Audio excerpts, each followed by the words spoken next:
never show fear, even in my eyes. I will always rise in wildfires. I ain't never been scared, even through my tears. I will always care in wildfires.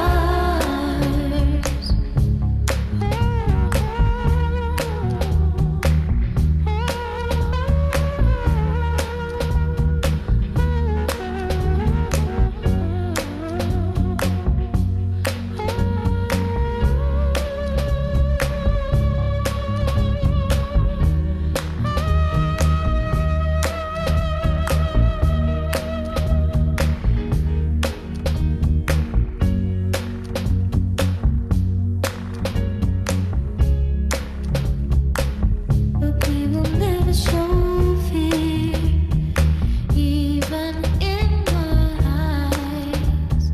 I will always rise in wildfires. I ain't never been scared, even through my tears.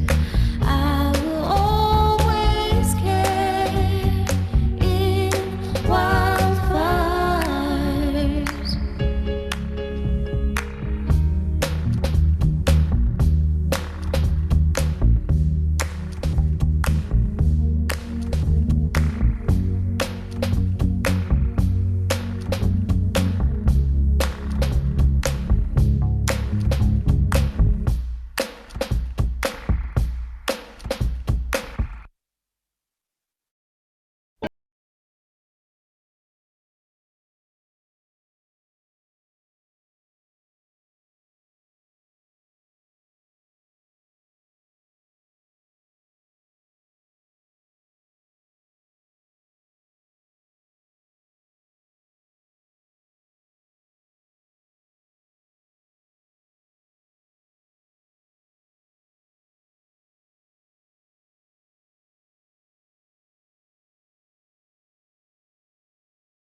Hi, Mohamedou.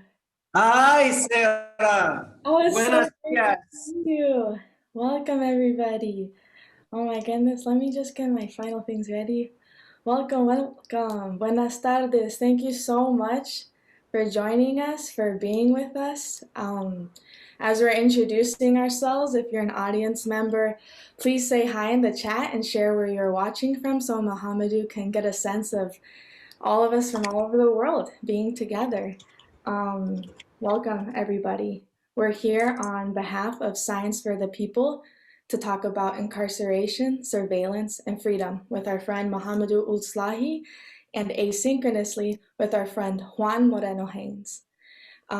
Today is one of several webinars that the Black, Indigenous, and People of Color Caucus of SftP has organized to complement the soon-to-be published magazine issue on racial capitalism in the age of conflict, contagion, and climate crisis.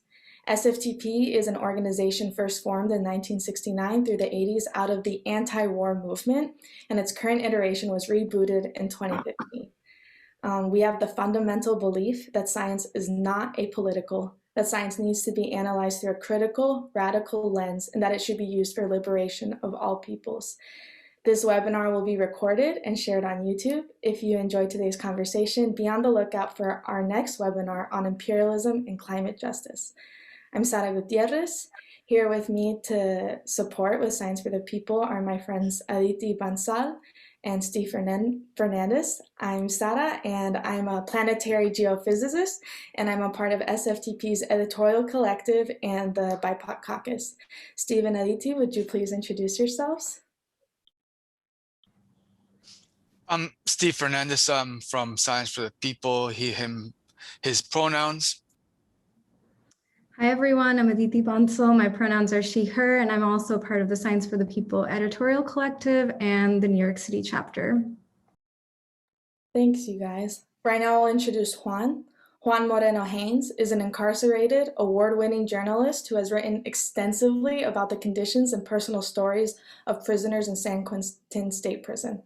His most recent piece, which focuses on what happens to prisoners when a natural disaster and a pandemic occurs, will be published in our upcoming issue. So please be on the lookout for that to learn further from Juan. While he can't be with us live, we have done our best to work around that. So here's our recorded audio so Juan can introduce himself to you all in his own words.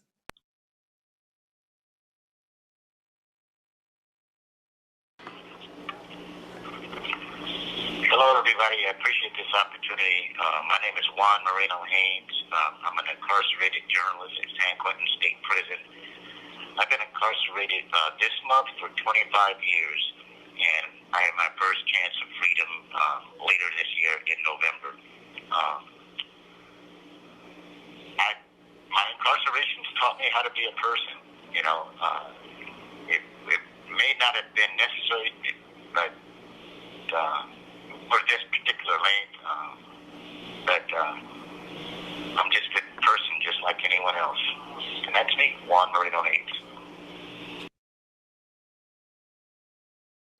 Thank you.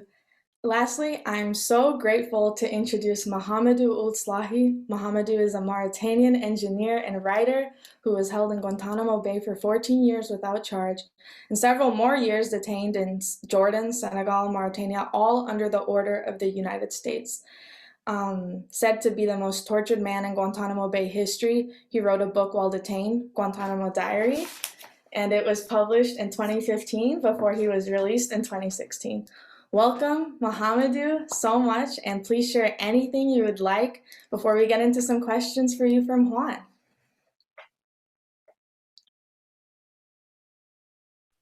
So my name is Mohamedou Ould Slahi. First, I would like to thank you all, Sarah, Stephen, and the rest of you. And I feel a bit intimidated because I'm sitting in front of a bunch of smart cookies. And, you know, sometimes I have to explain my feelings. Like even very simple stuff. How can you explain to someone complex numbers? This is only in our head, you know. You know, there are numbers, but it's very hard to explain to people complex numbers. And all science I know, you can never understand electricity or microelectrons if you don't use complex numbers. And many things, you cannot use telecommunication without using Fourier transformations, and etc., etc. And I feel like a bit at home, and I'm so excited about this, honestly. And yeah, so I'm from Mauritania. Mauritania, no one knows it. Probably you wouldn't know, but it's Africa. Okay, and I grew up as a Bedouin, camels, and so, and we didn't have animals because they died because of a drought. And then we moved to the city. I was very small. I went to school, and I fell in love with school. And after high school, I had one scholarship to study in Germany. I finished school, and I came back in one of my trips to visit my mother, and I was kidnapped. And I spent in prison more than I spent anywhere in any city in the world. I spent in Guantanamo Bay more than anywhere in the world, my whole life. And it's very sad that my biggest qualifiers is former political prisoner.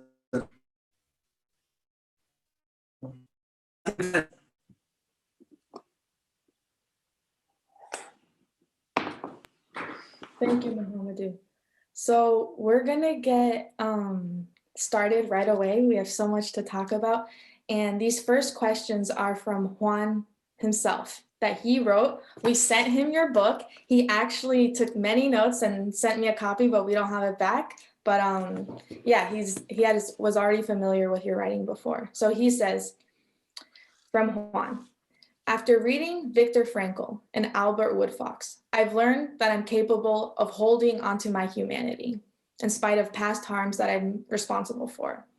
Your situation, however, as an innocent person is different. Nevertheless, all humans can identify with committing harms. That said, my incarceration has taught me to see the treatment and punishment of so-called lawbreakers in the age of mass incarceration as a symptom of something I cannot describe. I only know that it's not humane. Talk about punishment and how being punished affected your perception of people in power during your incarceration and how it is now. How is your perception of punishment before getting locked up? And we can put that, that's quite a question, so we'll put it in the chat for everybody as well. Thank you. My first interrogation in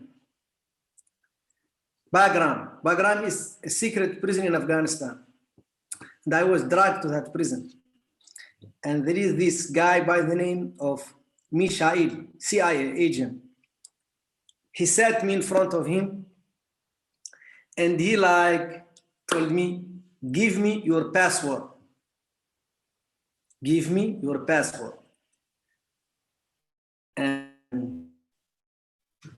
there is no freaking way for me not to give you my password for many reasons.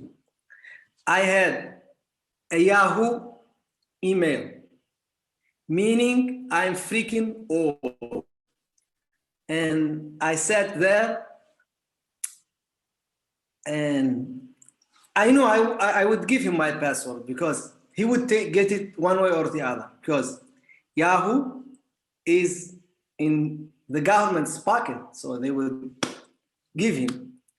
And CIA has tools to break into emails. And third, my password was very easy. My wife's first name plus her birthday. Very easy. You know, second hardest password in the world after 4 times 1. So, for this reason, he would torture me and I would give to him. And I start negotiating with him. You know, this is my privacy, and so it's all fake, you know. I know he will take it. Then he said very upfront, either you give it or I take it by force. And then I obediently took a pen and gave him my password.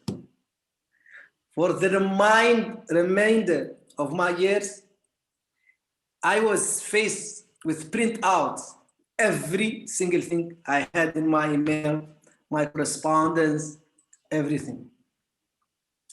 I mean, there is nothing in it, sometimes embarrassing stuff, but that's about it. So, and so I just want you to know something you already know, that technology is very dangerous and it could be used to save lives. It could be used to oppress people, humiliate them, and incarcerate them. Prison taught me a lot of things. The biggest lesson when it comes to technology, and this is like very pessimistic, nothing in my phone is safe, nothing. Everything I write, everything I send, I assume that this can be and will be used against me. And I just wish there is a way to devise very powerful tools where we could have some kind of privacy, because I really love my privacy. I really want to have privacy. And I really don't know how. The more I read, the more I understand that this is really, you know, not easy, you know. And you guys are the people to talk to. And I would love to cooperate with you guys, you know, and so we could like develop stuff.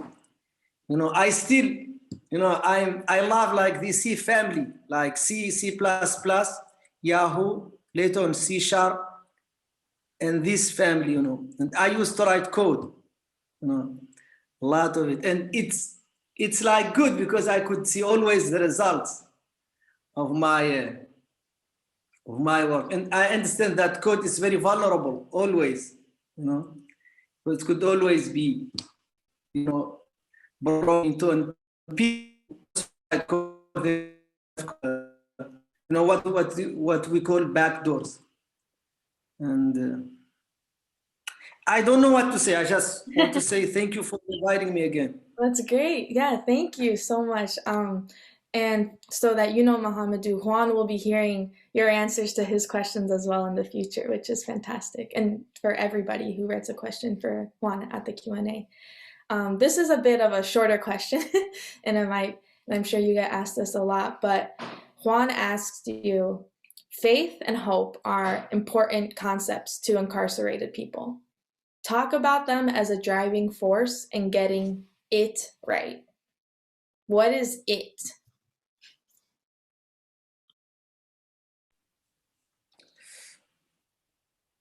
You know, when we were kids, when I was a kid, like my grandma, she always told that you do things, good happen to you. If you do bad thing, and bad things happen to you.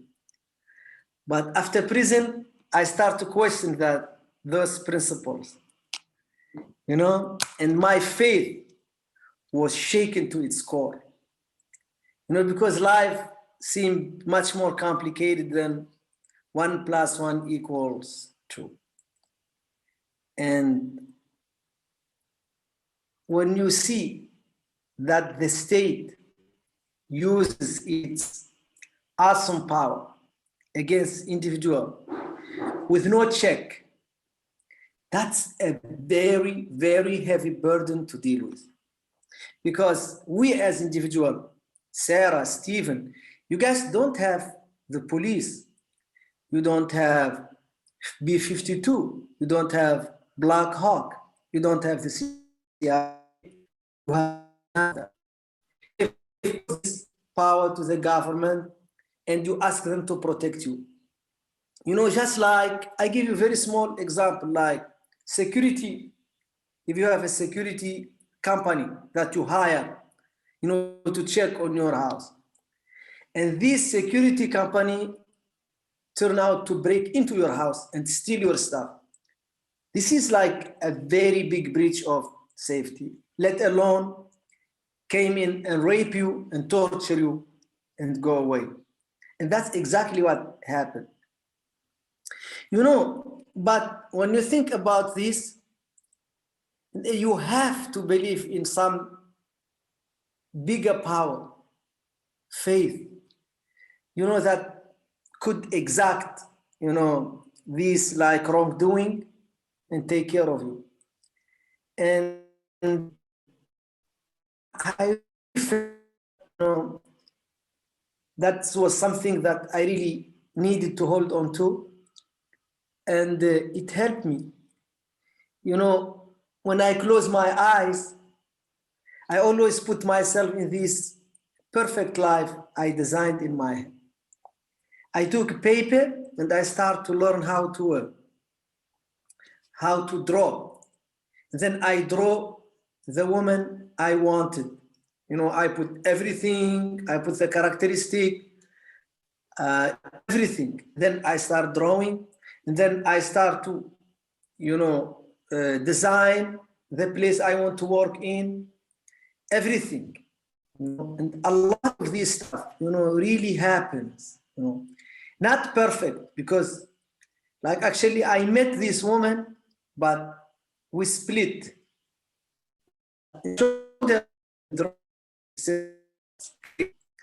You know, I wish like I could like say this story is perfect. We met, we stayed together, but I just want to tell you that life is not perfect. And we live on hope. Hope is like my fuel. Without it, I cannot go on. Thank you, Mohamedou. Yeah, thank you. We're gonna pivot, give you a little bit of a break, so you can relax for about 15 minutes, and we're gonna share the questions that we asked Juan and that he answered for us. So Aditi's gonna help me with that, and I'll read out the first question that we asked Juan.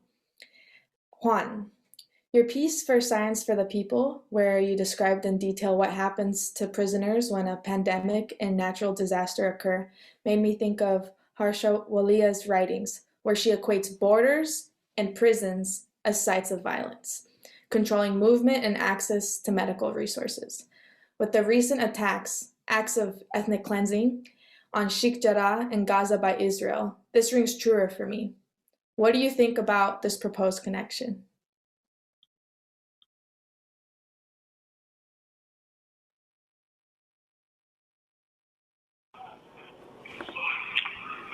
Okay, first of all, I really appreciate this opportunity just to be heard. But this question about prisons and borders really resonates with me because I've been paying attention to Palestine almost all my life, and I'm 64 years old. And, you know, I imagine this place surrounded and this apartheid kind of living. And so seeing what happened in South Africa and seeing what's happening in Israel and this whole idea behind building walls and borders to keep people out or to keep people in are just not humane. This is not how we should treat each other as human beings. It even reminds me of the southern border in the United States when people just want to live. People just want to have families. And borders can't stop that. Borders don't end the humanities behind prisons. They don't end the humanities in Palestine. They don't end the humanities in South America because mothers want to take care of their children, husbands want to take care of their wives, families want to be together and safe, and kids just want to play and be educated. And all of our little ones develop based on how we treat each other. And so when we build these walls and borders to keep people in or out or separated, that's a poor example in the humanities that we teach our children. It's the wrong message that we're sending to our communities. Yeah. So every day I get up and I see a wall that separates prisoners. I'm in a cell that's 4 by 10 with a wire mesh in its front with iron bars to keep me in. And many times people come to my cell and we have conversations and they stand in front of my cell and we have these conversations and the door is unlocked. But they won't come in. That imaginary perception of separation exists even when the door is open, when we have a wall, when we have a border, when we pretend that we're separated. And I've commented this several times to people in front of my cell. I said, hey, do you know you're talking to a man in a box? All you have to do is open the door and come in and we can have a conversation. And you'd be surprised how surprised that other person is. And then the next time they come to talk to me, they stand at my door with it unlocked and they don't come in out of habit. And so what are we teaching ourselves as a society when we put up these images and these ideas of separation? Ideas of separation. This call and your telephone number will be monitored and recorded. we're not a species designed for separation. We're a species designed for community. Thank you, Juan.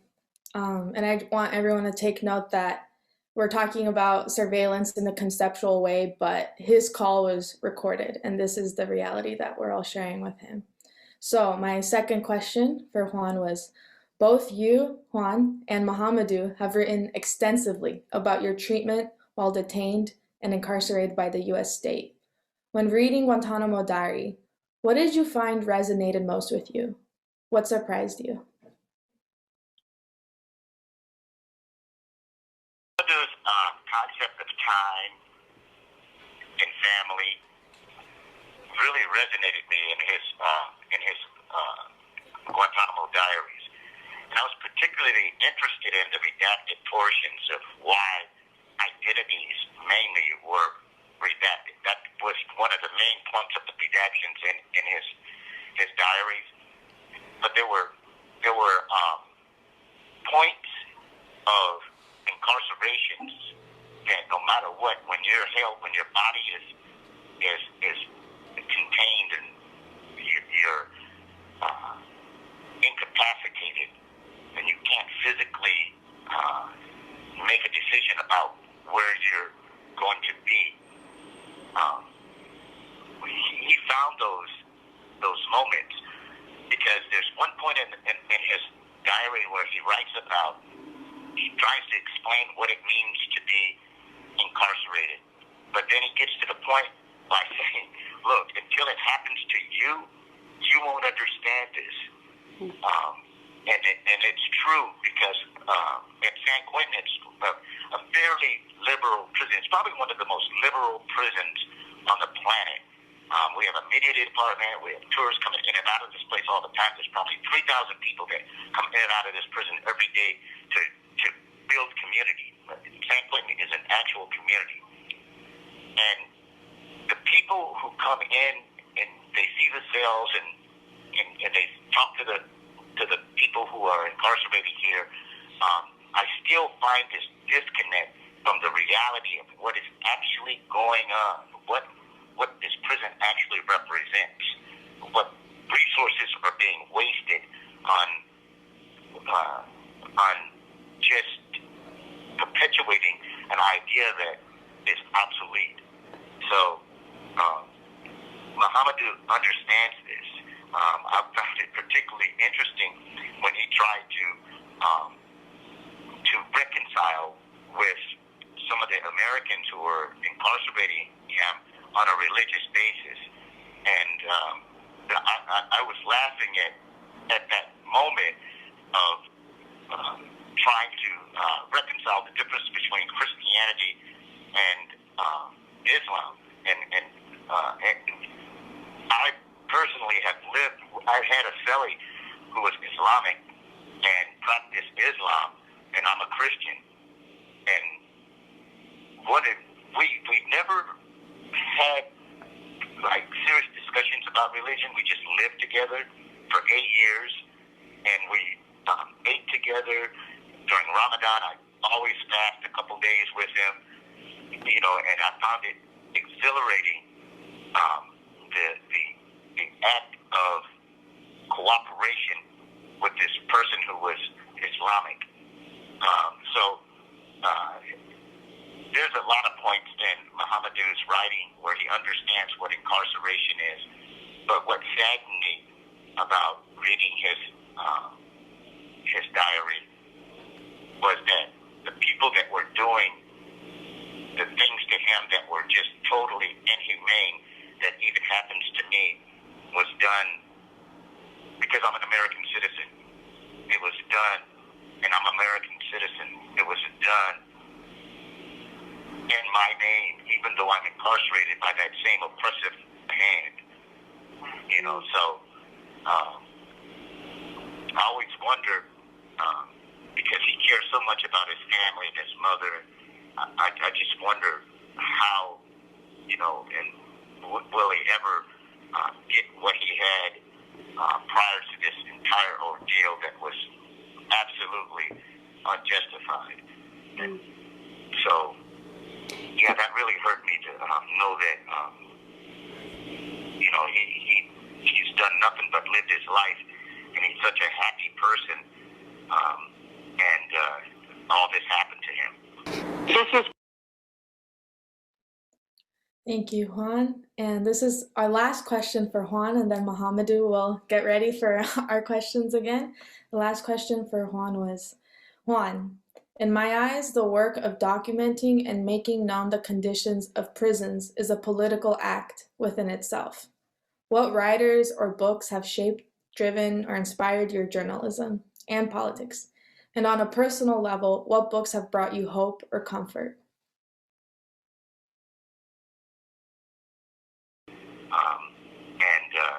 All this happened to him. This is Global Tellink. You have a prepaid call from Juan Haines. an inmate at the California State Prison, San Quentin, California. This call and your telephone number will be monitored and recorded. To accept this call, say or dial 5 now. Okay, so inspiration, what drives my journalism, all that, who, what, when, where, why, all that stuff, you know.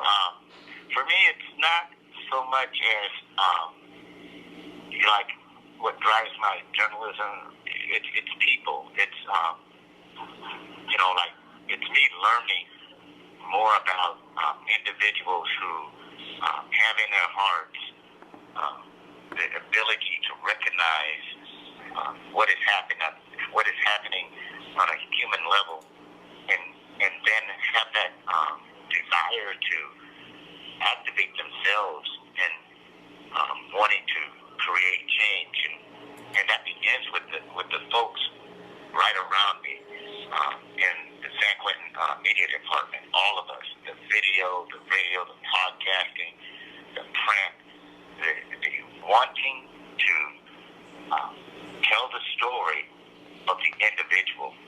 And so when that organizes itself in a way to effectively tell these stories, it doesn't, for me, it just doesn't, it doesn't turn into a single story. It turns into this massive ability to say things that other people around the world don't have access to. And what that does, it causes resources to bundle itself and want to hear and want to learn, because people on this planet generally don't want to fight, don't want to conflict, don't want crime, don't want killing, people don't want these things. But these things are happening to us every single day.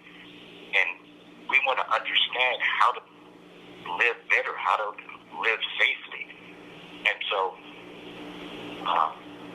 yeah, I see, you know, I have faith in this. This call and your telephone number will be monitored and recorded.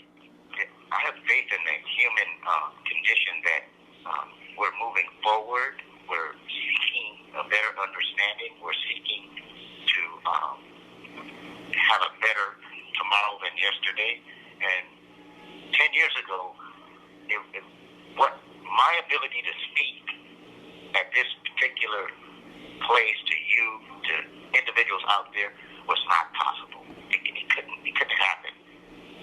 But technology has allowed us these opportunities to connect with each other in ways that are meaningful. And so I think these opportunities will continue. I think that as we connect with each other as human beings, we'll become better, we'll become warmer, and we'll learn how to embrace each other no matter what, you know, because there's almost 8 billion people on this planet, and we all deserve the same air, the same water, the same home, the same love, and we all want that. And so I have this utopian idea of peace and love, but that's me. I'll always be that way. I wasn't always that way, but that's not important. What is important is that we move towards these things that benefit us as a species, because we deserve it. We all deserve it. So. And what about the books that bring you hope or comfort, or writing that makes you feel good when you read it? So well, I'm not gonna say make me feel good, but there's two authors that I want to mention. One is Albert Woodfox, whose book Solitary, she has connected with me in so many different ways, because this guy is a hero who never lost his humanity in spite of. And then as far as like literature, my favorite author is Isabella Allende, and there's something about the way this woman writes in her fiction that is able to show the real meaning of what love is, what it means to struggle, what it means to have ideas that won't fade.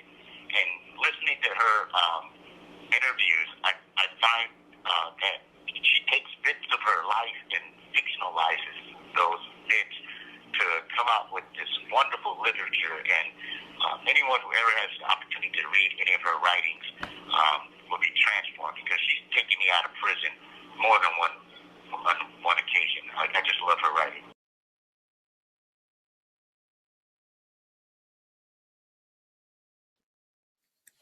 Thank you, Juan, and thank you everybody for listening to that. So now we're going to pivot, and the details, Mohamedou, of what you went through are explicitly detailed in your book and in the movie The Mauritanian, which was just released and everyone here should watch. I was so struck after reading the details of your torture, of 70 days of sleep deprivation, of sexual assault done to you by jailers, physical torture, and years of incredible psychological, spiritual disrespect. The way you were told not to pray is just very inhumane. These are some of the things you underwent. Really horrendous acts of harm. And I was impacted the most that you are very clear in your writings that you forgive every single person you encountered in Guantanamo. You don't want them to be punished themselves.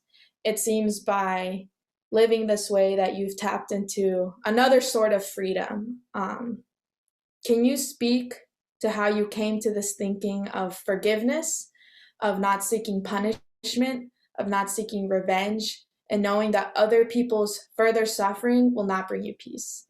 How did you get there?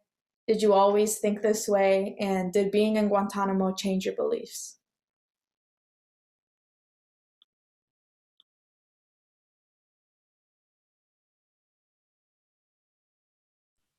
Thank you, Sarah, for the beautiful question. You know, a lot of people, they said, this is BS. I wouldn't forgive people like that. And I completely understand that, because it wasn't my first instinct. Like, completely.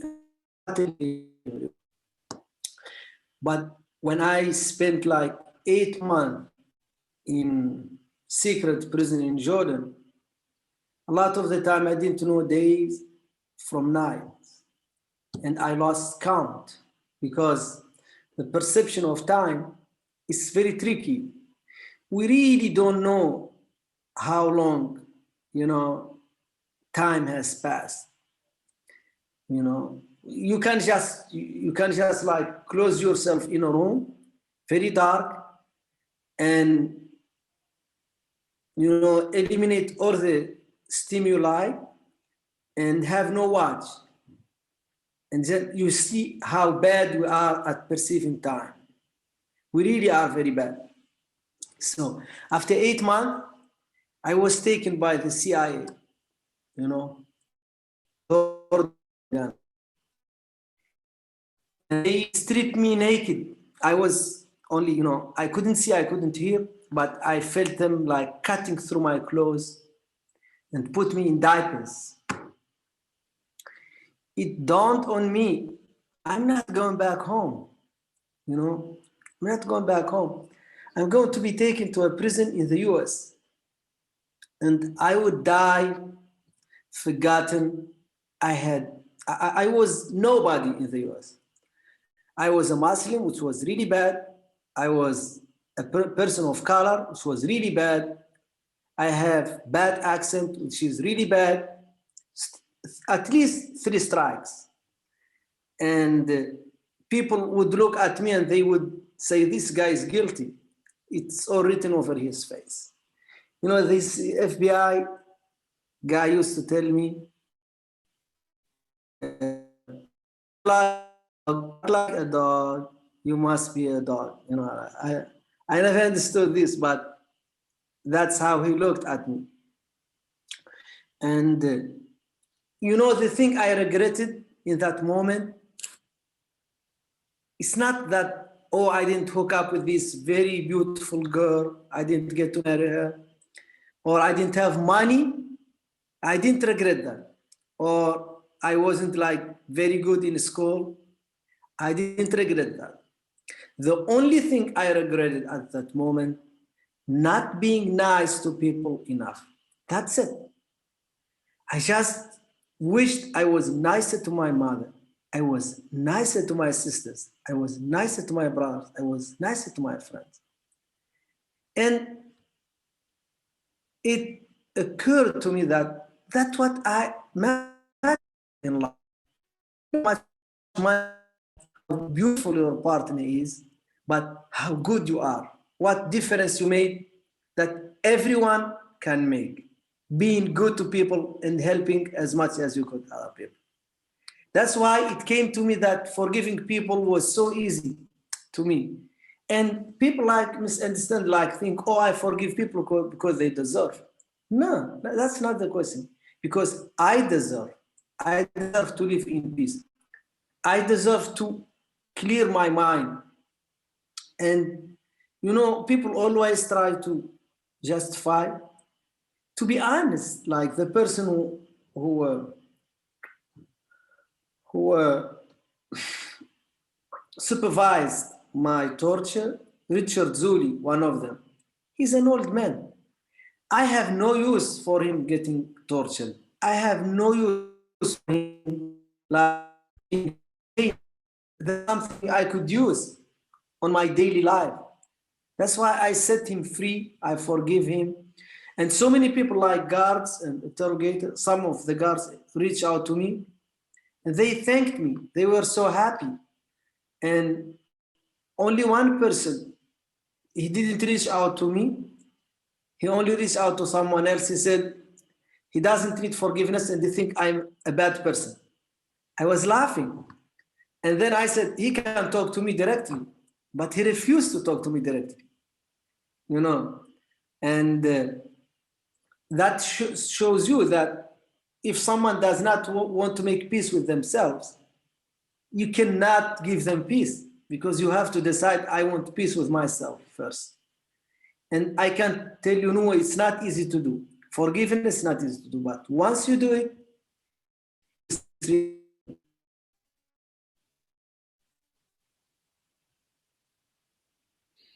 Thank you, Mohamedou. Wow. Yeah, I'm thinking of, you cannot change how someone else feels about their shame and their accountability. And so your actions, wow, thank you. Our next question is, I'm not sure how familiar you are, Mohamedou, with abolitionist writing, but your philosophy, everything you just said, everything, reminds me of American abolitionist thinking, of Mariame Kaba, of Angela Davis, Ruth Wilson Gilmore, and many other Black women political organizers. The tenet of abolition is that prisons, policing, and surveillance shouldn't exist, and which is so different from the world that we live in, from what you have lived, Mohamedou, the ways that you have been surveilled. And I think that the pandemic and the uprisings have allowed us to tap into imagining a different world, to free ourselves from historic propaganda of how society needs to be structured. So I'm personally curious, Mohamedou, what does your imaginary look like of a future? In the words of Angela Davis, and this will be put in the chat by Aliti right now. What is your future? What can you come up with, imagine, where punishment is no longer a central concern in the making of justice? What does this look like? I'm so used to thinking about this in the American context, but I'm curious for you, when you hear this, what does this mean for you and your people and community in Mauritania in an international context? Which is a great big question. But I'd love to hear your thoughts. Thank you. I mean, this is like very revolutionary, idea. It's like, and it's very good to have revolutionary ideas that, question the very foundation of our society, of how our society like to deal with social problems.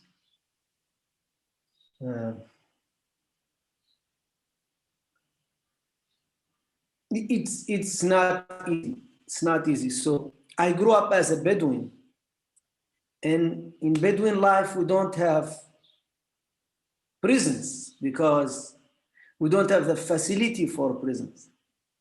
So, but what do people do with people not in social, and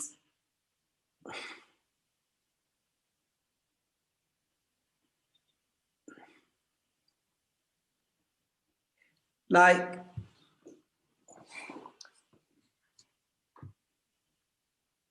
they get like challenged by society in a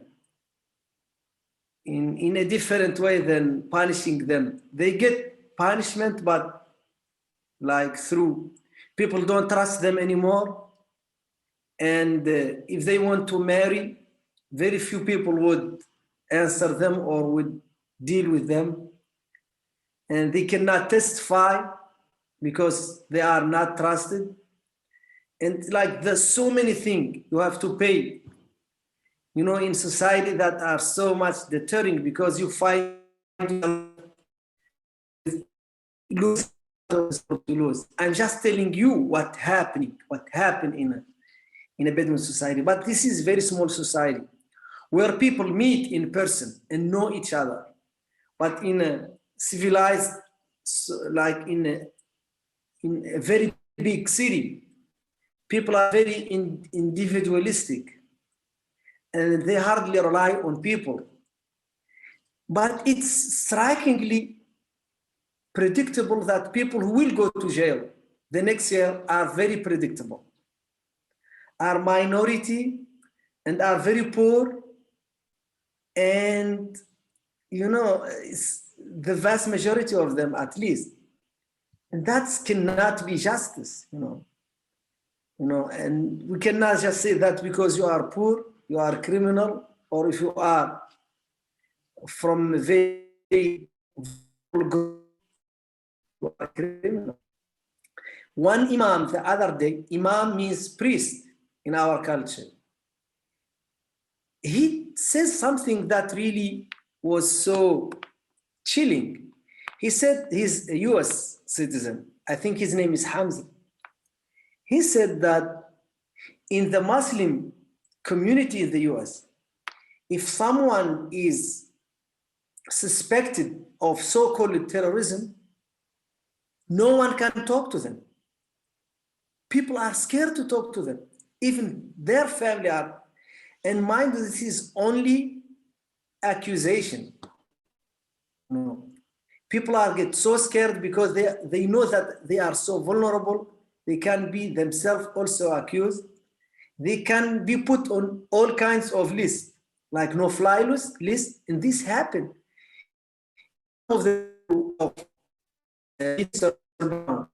Fly to visit their family or connect with their culture, they cannot come back to the US, even though they were born in the US, they are US citizens, because they are on no-fly list. So people are so scared. And this is really very chilling. And you know, the short answer, I really don't have the answer to your question. I really don't know the answer. Of course. And I don't think any of us have the immediate short answer, but I do want to express gratitude for you sharing about the way you grew up in Bedouin culture. And I think that that's not ancient history. That is your life, your lived experiences. And it's like, it's current, you know? And so a lot of the ways that things are is because we construct them to be, and they were all constructed at one point. So now we're gonna a little lighter, just because I haven't heard you speak on this in interviews, and we're all scientists here. We would like to know, why did you study electrical engineering? What drew you to that? And then, because we're science for the people, of course, how has your relationship to engineering changed since you first studied? A lot of engineering, for folks who don't know, is focused on supporting militarism, imperialism, and it's moving towards using artificial intelligence and predictive algorithms for surveillance. So first, why did you get into electrical engineering? I think we're all curious to know. And then also, could you talk about your experience in seeing the human impact of engineering, of weapons of war, of engineering, of surveillance, and specifically to people like you? You said that Muslim people specifically are the targets of much of this technology. Thank you. No, it's very easy because I had two choices. I could major in literature or major in mathematics, because when I grew up, you can major in high school, you can major in one of 4 things, like mathematics, biology, literature, or religion. So, and I was not interested in biology because I had to memorize a lot of stuff. And then I was lazy. And then I had mathematics and literature. So the teacher of literature, he asked me to major in it. He said, you really are good at writing essays and so. But I was saying, maybe this teacher is happy with me. But because there are no criteria I could hold and defend myself. But in mathematics, my teacher from Morocco, from Mauritania, from Syria, from Japan, from the USA, they agree on the same thing. And I said, I'm not taking any chance. I'm studying something that is so easy, you know, because ironically, I want always easy stuff in life. And then what I want to do, I want to be a pilot, you know. But I was told when I finished high school, pilot is very private business. You have to pay for it. And then I said, okay, then like mechanics. And then my good friend told me, this is like, you have so many options in life, you know, peer pressure.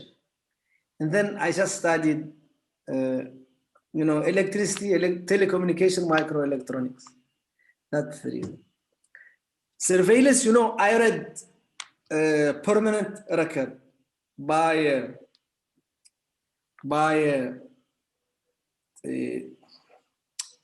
what's his name again? This American guy from NSA. Oh, what's his name? Snowden? Yes, Edward Snowden, yes. And it's really chilling because they made all these laws, Patriot Acts, and so, and they told you they want me. They lie to you because they want all of us. And you believed them back then, and you said, yeah, go ahead. You really guilty. And then they came back to you because now we know that they spy on every single person. In one of my interrogators, she is a military intelligence. She told me that after 9/11, all Muslims and Arab in the US between 16 and 40 were automatically put on a list and targeted in person, every single person between 16 and 40. And they made a database of them. And this is really very bad, you know, happening into a democracy, not only a democracy, but the deed of the free world. And I have no answer. I only say that this is really bad. Yeah, us too. And I think as scientists, it's important to be conscious and like have a ethics as we go forward together collectively. It's not all one person. Okay, Mohamedou, this is my last question, and then hopefully, and we'll have time for a couple of audience questions.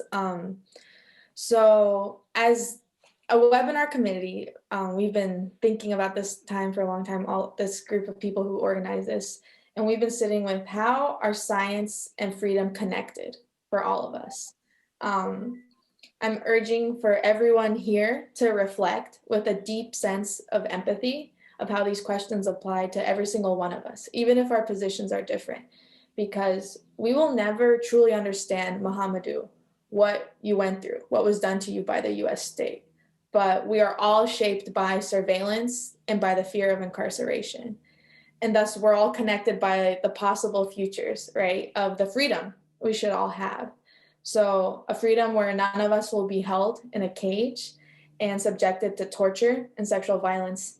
And this has been really what a new freedom I've been thinking about from your writing, Mohamedou, is the freedom where none of us are told, like Sergeant Mary or Mr. X, they were told to sexually assault and beat another human being as a part of their job. And they were told to do that in the name of the United States, or else they would be fired. And so for you, and practical or conceptually, however you want to answer, how can science, and maybe not science anything, but yeah, how can science push us to true freedom and peace and liberation?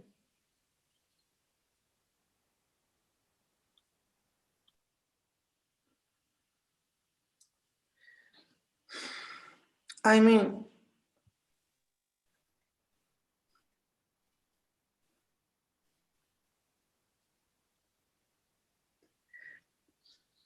you know, resistance, it's very important. Resistance to oppression.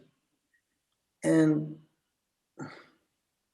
before you were born, probably I was like some of the first generation that used Linux. Mm-hmm. And Linux was a revolution. A lot of young people don't understand that, you know? And now this is so important, even like for the state and the government. Without Linux, internet would not be the internet today. You know, this philosophy of open source, of like providing a regular person with very open source, you know, material, and it's so powerful because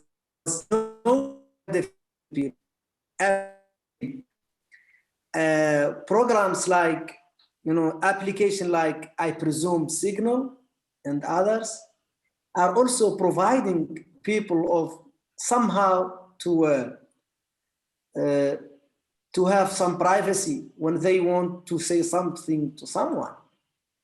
And like just developing these tools, you know, to put some resistance of the unchecked violence of the state. Those are tools that only like young scientists could provide us, and so on and so forth. I don't know so much. And yeah. That's great. Yeah, thank you. That, I know that was a huge question, but I just, before we go to Q&A, I just want to really thank you and everybody, and I'm sure everybody, and also I just want to say, Mohamedou, I really appreciate while reading your book, your sense of humor. And the way that humor is just seems to be a constant in your life, and I can relate to that because even in times of despair, right, it's a way of holding on to humanity, which is very powerful and another way of resistance. So everyone, I'm sure before we go to Q&A, if you want to support Juan, we're going to put the links in the chat. Read his work in Science for the People, read his work in The Appeal, and as well, Juan has a court hearing in the fall. And so if you want to know how to support him following through, he's been incarcerated for 25 years, email the email we're going to provide to join that coalition of people supporting him. And as well, to support Mohamedou, our live guest, check out his book, Guantanamo Diary, the movie, The Mauritanian. He has a new book, The Actual True Story of Ahmed and Zarga, which I'm so excited to read. I'm curious if you named Ahmed after your son or the other way around, Mohamedou. And then also your Ko-Fi is attached as well. So thank you. And then, yeah, now Steve is going to guide us through the Q&A questions. If you have any for Juan, please put them there as well. Great. And again, I also wanted just to say thank you so much, Mohamedou. It's such an honor to get to be with you. When I saw the movie and read your book, it was like I connected as a brother and un hermano. I'm not sure. I had a friend who was from Somalia who would call me Habibi. I'm not sure if it's the same thing. And I asked him, what does that mean? He's like, you won't understand. It doesn't translate well. And he said it meant something like beloved. I don't know if that's the term you use, but whatever it is, I consider you like a beloved brother. So thank you. And again, I just wanted to say, like, thank you for your intellect, speaking truth so eloquently, your spirit, your sense of humor.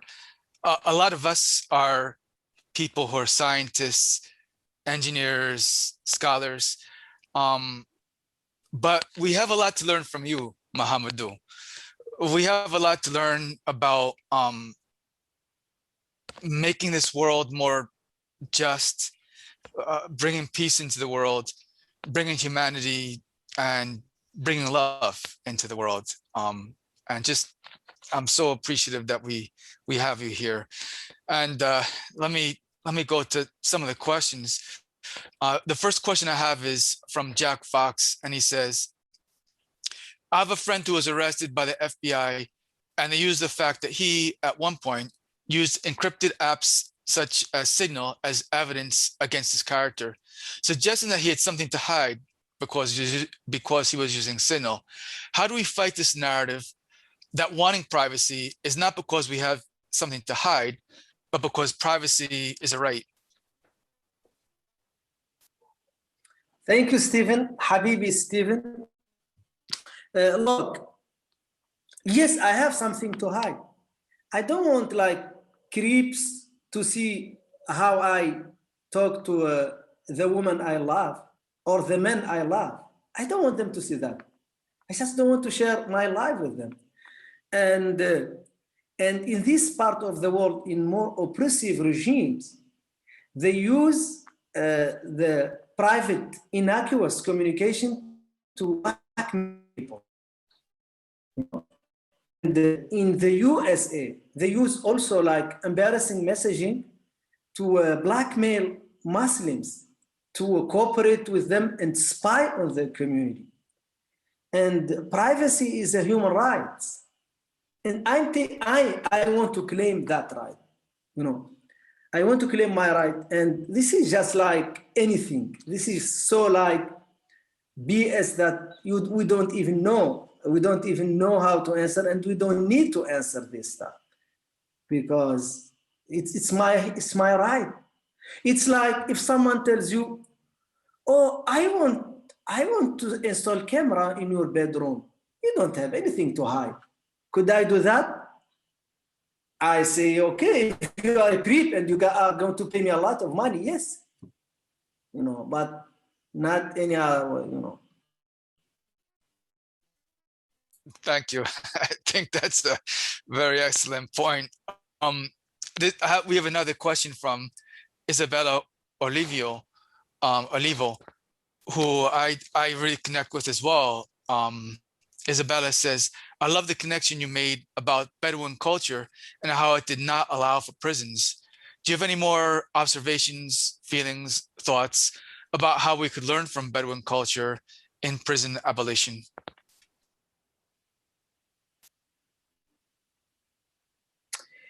I have to say that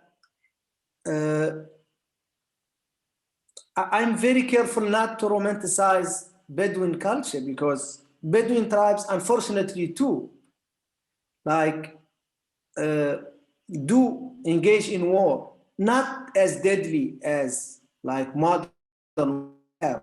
They have territorial disputes and so forth. But I think that the people like know each other and they communicate with each other. That's very important, like to remove tensions, because nowadays when I meet people, it's just a way, because I just pull out my phone, my smartphone, and start doing my own stuff, and everybody's doing their own stuff. There is no communication, and this is so like why do people like to text with people more than talk to them? Because I don't need, when I say LOL, I don't have LOL. Maybe I didn't even smile, but the person at the end of the phone, they feel like, oh my God, I'm so funny. And I don't like, I just put phone just like this. I have so much freedom, but this is not healthy. This is like make us very antisocial, unfortunately. But in Bedouin life, we don't have the technology, we don't have anything. We have to talk to people. And this gives you some like intelligence, social intelligence, that you know how to deal with people, how to talk to them, you know how to, make poetry, you know how to read, you know how to narrate, tell them stories, etc., etc.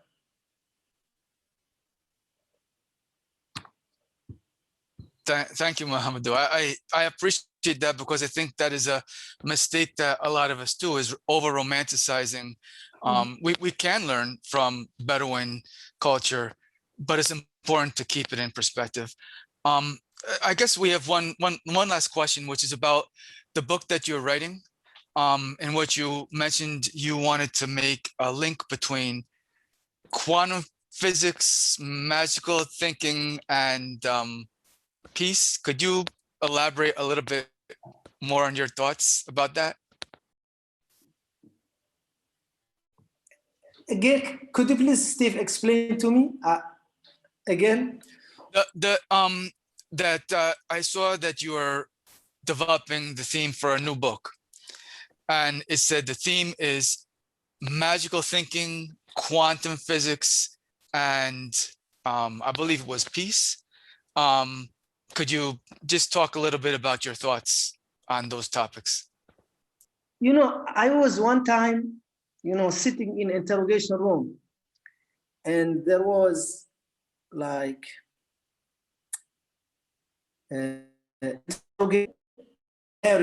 was laughing, joking with another guards, and they just were like talking about just random stuff, and they were like seemed happy and casual, and I was shaking in fear. I was only like meters away, feet away from them, and I never understood why I was so scared and they were not scared, and it occurred to me that being happy and being in peace with yourself, it's a decision in your head. It has nothing to do with anything else. And it was like a revelation to me. And I took it upon myself to write a book what I call Portable Happiness. And what is happiness, and how portable mean happy everywhere, And I had to make some research and about the philosophy and about like physics and relativity, and because we still don't appreciate these things, and especially because relativity is very straightforward, like just mathematics. But like quantum physics is spiritual because there are no definite answers. There is only probability, you know, probability where you are, and you can be in any state you want, you know, any state. And actually you are in all the states, all the possible states that exist. And I just like the idea, and I made a lot of research into it, but you know, the script, the manuscript was taken away from me. But when I came back, I saw the manuscript that I restored, but I haven't published it yet. Great. Thank you, Mohamedou. Maybe I could ask one quick last little thing. Is it true that you still are not able to travel beyond Mauritania? And if that's so, how could we help to get you your real freedom back? Thank you, Steve. Recently, over a year, I have my passport given back to me after a very long struggle. And I still like wait on visa because, as you know, as a Mauritanian, I don't get access to most of the countries. And so far, the UK has refused my visa, and Germany has refused my visa. But I will always try to be able to travel and share my experience wherever I'm invited. Thank you, Mohamedou. Maybe one of these days we could welcome you here to the United States. I would be happy to do that. Yeah, well, mi casa es tu casa. So my home is your home. Lo entendió. Yeah, thank you, Steve, for facilitating the Q&A. Thank you, everybody. Mohamedou, I want to be conscious of your time. And yeah, everybody, this has been illuminating for your humor, Mohamedou, for your insight. It is very valuable, and you are heard, and we are with you from all over the world. And so once again, if you want to support, we have those links. Support Mohamedou and his story and everything. Yeah, that is all. We're gonna upload this to YouTube recorded with closed captioning, and it'll be shareable and in the archives forever. Thank you, everybody. Thank you. Shukran.